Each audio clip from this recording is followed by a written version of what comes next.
ଜୟ ଜଗନ୍ନାଥ ସାଙ୍ଗମାନେ, ନମସ୍କାର ଦର୍ଶକ ବନ୍ଧୁ।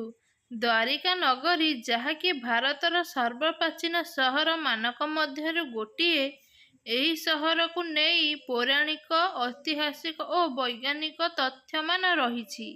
ସେଇଥିପାଇଁ ଏହି ମନ୍ଦିର ବିଷୟରେ ଯେତେ ଆଲୋଚନା କଲେ ମଧ୍ୟ କିଛି ରହସ୍ୟମୟ କଥା ଆହୁରି ରହିଯାଏ। କିନ୍ତୁ ଆଜି ଆମେ ଜାଣିବା କେମିତି ଜଳମଗ୍ନ ହେଲା ଦ୍ୱାରିକା ନଗରୀ। ସତରେ କ'ଣ ଭଗବାନ ଶ୍ରୀକୃଷ୍ଣ ଏହି ସହରକୁ ନିର୍ମାଣ କରିଥିଲେ? ସମୁଦ୍ର ଭିତରେ ଥିବା ସହରକୁ ଖୋଜି ବୈଜ୍ଞାନିକମାନେ କ'ଣ ପ୍ରମାଣ କରିଛନ୍ତି? ଆସନ୍ତୁ ଜାଣିବା ସମ୍ପୂର୍ଣ୍ଣ ସତ୍ୟତାର କାହାଣୀ।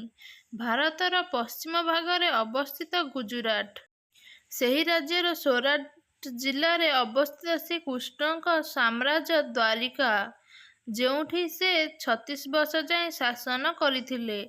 ଏବଂ ଶ୍ରୀକୃଷ୍ଣ ବୈକୁଣ୍ଠ ପ୍ରତ୍ୟାବର୍ତ୍ତନ ପରେ ସମସ୍ତ ଦ୍ୱାରିକା ନଗରୀ ଜଳମଗ୍ନ ହୋଇଗଲା। ଦର୍ଶକବନ୍ଧୁ, ଦ୍ୱାରିକା ହେଉଛି ଏକ ପ୍ରାଚୀନ ନଗରୀ, ଯାହାକୁ ଭଗବାନ ଶ୍ରୀକୃଷ୍ଣ ବହୁତ ଆଗରୁ ସ୍ଥାପନା କରିଥିଲେ, ଯାହାକି ଚାରିଧାମ ମଧ୍ୟରୁ ଏକ ଅଟେ। ପୌରାଣିକ ତଥ୍ୟ ଅନୁସାରେ ଦ୍ୱାରିକା ନଗରୀ 7ଟି ସର୍ବ ପୁରାତନ ନଗରୀ ମଧ୍ୟରେ ଅନ୍ୟତମ। ଅନ୍ୟ 6ଟି ପୁରାତନ ନଗରୀ ହେଲା ମଥୁରା, କାଶୀ, ହରିଦ୍ୱାର, ଅବନ୍ତିକା, କାଞ୍ଚିପୁରମ୍ ଏବଂ ଅଯୋଧ୍ୟା।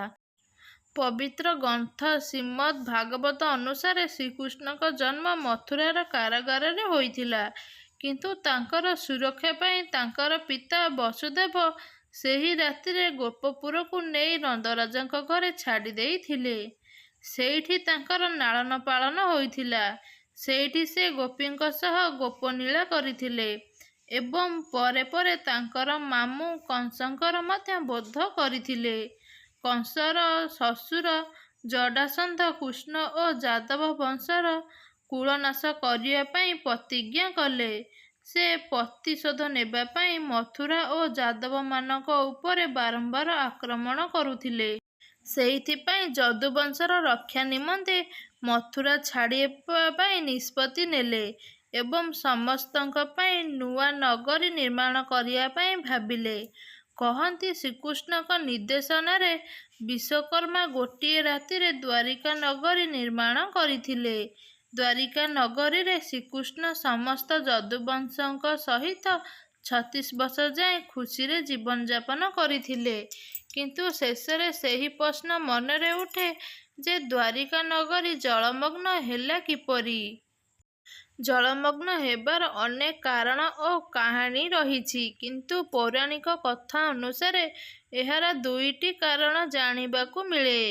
ପ୍ରଥମ କାରଣ ମାତା ଗାନ୍ଧାରୀଙ୍କ ଦ୍ୱାରା ଶ୍ରୀକୃଷ୍ଣଙ୍କୁ ଦେଇଥିବା ଅଭିଶାପ। ମହାଭାରତ ଯୁଦ୍ଧରେ ଶ୍ରୀକୃଷ୍ଣ ପାଣ୍ଡବମାନଙ୍କ ପକ୍ଷରେ ଥିଲେ ଏବଂ ସେହି ମହାଭାରତ ଯୁଦ୍ଧରେ ପାଣ୍ଡବମାନଙ୍କର ଜୟ ହୋଇଥିଲା ଏବଂ କୌରବମାନଙ୍କର ପରାଜୟ। 100 ପୁତ୍ରକୁ ହରାଇବା ପରେ ଗାନ୍ଧାରୀ ଅତ୍ୟନ୍ତ ଦୁଃଖିତ ହୋଇଗଲେ। ସେ ଶ୍ରୀକୃଷ୍ଣଙ୍କୁ ହିଁ ସେସବୁର ଦୋଷୀ ସାବ୍ୟସ୍ତ କଲେ ଏବଂ ଶ୍ରୀକୃଷ୍ଣଙ୍କୁ ଅଭିଶାପ ଦେଲେ। କହିଲେ, ଯେପରି ମୋର କୌରବ ବଂଶ ନାଶ ହୋଇଛି, ଠିକ୍ ସେମିତି ତୁମର ଯଦୁବଂଶର ପତନ ଘଟିବ। ଦ୍ୱିତୀୟ କାରଣଟି ଋଷିଙ୍କ ଦ୍ୱାରା ଶାମ୍ବକୁ ଦେଇଥିବା ଅଭିଶାପ। 36 ବର୍ଷର ଶାସନ ପରେ ପରେ ଧୀରେ ଦ୍ୱାରିକା ଅବସ୍ଥା ବଦଳିବାରେ ଲାଗିଲା। ସତେ ଯେମିତି ତାଙ୍କର ଦୁର୍ଭାଗ୍ୟର ଦିନ ଆରମ୍ଭ ହୋଇସାରିଛି। ଦିନକର କଥା, ମହର୍ଷି ବିଶ୍ୱାମିତ୍ର, ଦେବର୍ଷି ନାରଦ ଓ କଣ୍ଡୁଆ ଦ୍ୱାରିକା ଭ୍ରମଣରେ ଆସିଥିଲେ। ସେହି ସମୟରେ ଯଦୁବଂଶର କିଛି ବାଳକ ଋଷିମୁନିଙ୍କ ଉପରେ ଉପହାସ କରିବା ପାଇଁ ଭାବିଲେ ଏବଂ ଶ୍ରୀକୃଷ୍ଣଙ୍କ ପୁତ୍ର ଶାମ୍ବକୁ ଏକ ସ୍ତ୍ରୀ ରୂପରେ ସଜ୍ଜିତ କରି ଋଷିମୁନିଙ୍କ ପାଖକୁ ନେଇଗଲେ ଓ କହିଲେ, ହେ ମୁନିଗଣ, ଏହି ମହିଳା ଜଣକ ଗର୍ଭବତୀ ଅଛନ୍ତି। ଆପଣମାନେ ଆପଣଙ୍କ ଧ୍ୟାନ ବଳରେ କୁହନ୍ତୁ ଯେ ଏହି ମହିଳା ଜଣଙ୍କର ପୁତ୍ର ସନ୍ତାନ ପ୍ରାପ୍ତି ହେବ ନା କନ୍ୟା ସନ୍ତାନ ହେବ। ଏହାପରେ ମୁନିଗଣ ଧ୍ୟାନ କରିବାକୁ ଲାଗିଲେ, କିନ୍ତୁ ଯେତେବେଳେ ସତ୍ୟତା ଜାଣିଲେ ତାଙ୍କ ସହ ହୋଇଥିବା ଅପମାନ ସହିପାରିଲେ ନାହିଁ ଏବଂ ସେମାନଙ୍କୁ ଅଭିଶାପ ଦେଇଥିଲେ ଏବଂ କହିଲେ, ଏହି ଗର୍ଭରୁ ଏକ ମୂଷଳ ଜନ୍ମ ନେବ ଏବଂ ସେହି ମୂଷଳ ଦ୍ୱାରା ହିଁ ସମସ୍ତ ଯଦୁବଂଶର ନାଶ ହେବ। ପରେ ପରେ ମୁନି ଋଷିଙ୍କ ଅଭିଶାପ ଯୋଗୁଁ ଦ୍ୱାରିକାର ଅବସ୍ଥା ଆହୁରି ଗୁରୁତର ହେବାକୁ ଲାଗିଲା। ଏସବୁ ଦେଖି ଶ୍ରୀକୃଷ୍ଣ ବୁଝିଗଲେ ଯେ ଗାନ୍ଧାରୀଙ୍କର ଦେଇଥିବା ଅଭିଶାପ ସମୟ ଆସିସାରିଛି। ଶ୍ରୀକୃଷ୍ଣ ଯଦୁବଂଶର ସମସ୍ତ ଲୋକଙ୍କୁ ତୀର୍ଥ କରିବା ପାଇଁ ପରାମର୍ଶ ଦେଲେ। ଶ୍ରୀକୃଷ୍ଣଙ୍କ ଆଜ୍ଞାକୁ ପାଳନ କରି ସେମାନେ ପ୍ରଭାସରେ ତୀର୍ଥରେ ଯାଇ ରହିଲେ। ସେଠାରେ ଥିବା ସମୟରେ ଗୋଟିଏ ଦିନ ସାତ୍ୟକୀ କୀତବର୍ମାଙ୍କ ଉପରେ ଉପହାସ କଲେ। ଏହାପରେ କୀତବର୍ମା ମଧ୍ୟ ସାତ୍ୟକୀଙ୍କ ଉପରେ ଉପହାସ କଲେ। ଫଳରେ ସାତ୍ୟକୀ ରାଗିଯାଇ କୀତବର୍ମାଙ୍କୁ ବଧ କଲେ। ଏହାପରେ କୀତବର୍ମାଙ୍କ ଲୋକ ସାତ୍ୟକୀଙ୍କୁ ଘେରିଗଲେ।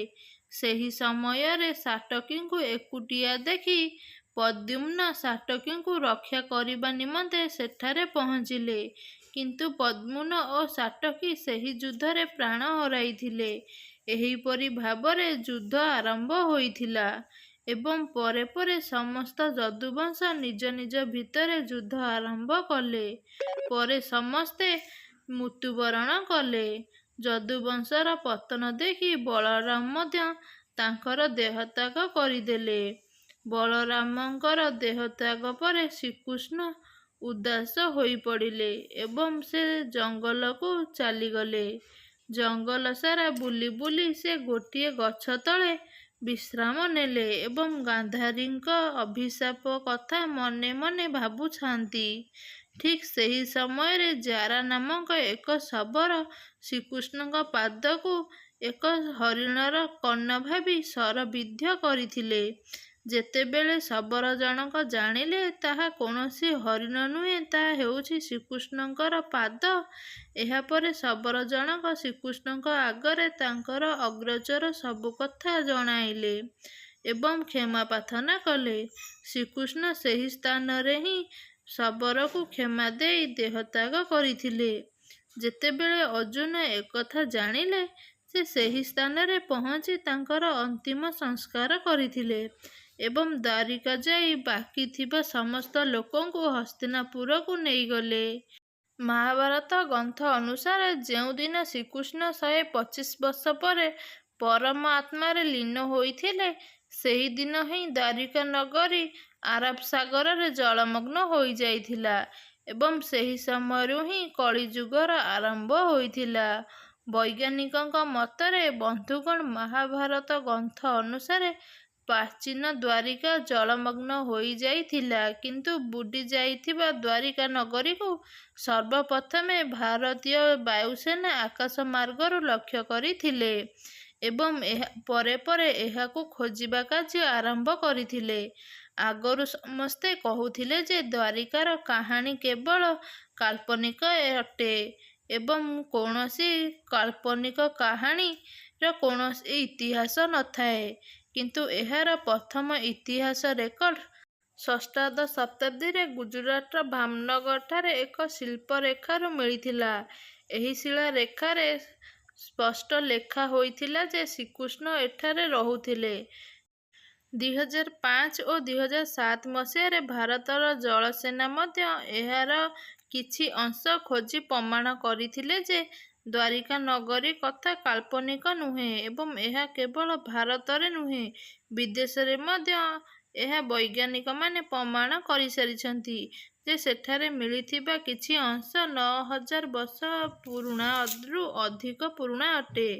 ତେବେ ଦର୍ଶକ ବନ୍ଧୁ, ଏ ଥିଲା ଦ୍ୱାରିକା ନଗରୀର ବିଶେଷତ୍ୱ ଓ ଗୁପ୍ତ ରହସ୍ୟ, ଯାହାକି ପୌରାଣିକ, ଐତିହାସିକ ଓ ବୈଜ୍ଞାନିକମାନଙ୍କ ମତରେ ପ୍ରମାଣ ମିଳିସାରିଛି। ଭିଡ଼ିଓଟି କିପରି ଲାଗିଲା ନିହାତି କମେଣ୍ଟ ବକ୍ସ ମାଧ୍ୟମରେ ଆପଣମାନଙ୍କର ମତାମତ ଜଣାଇବା ପାଇଁ ଜମାରୁ ବି ଭୁଲିବେନି।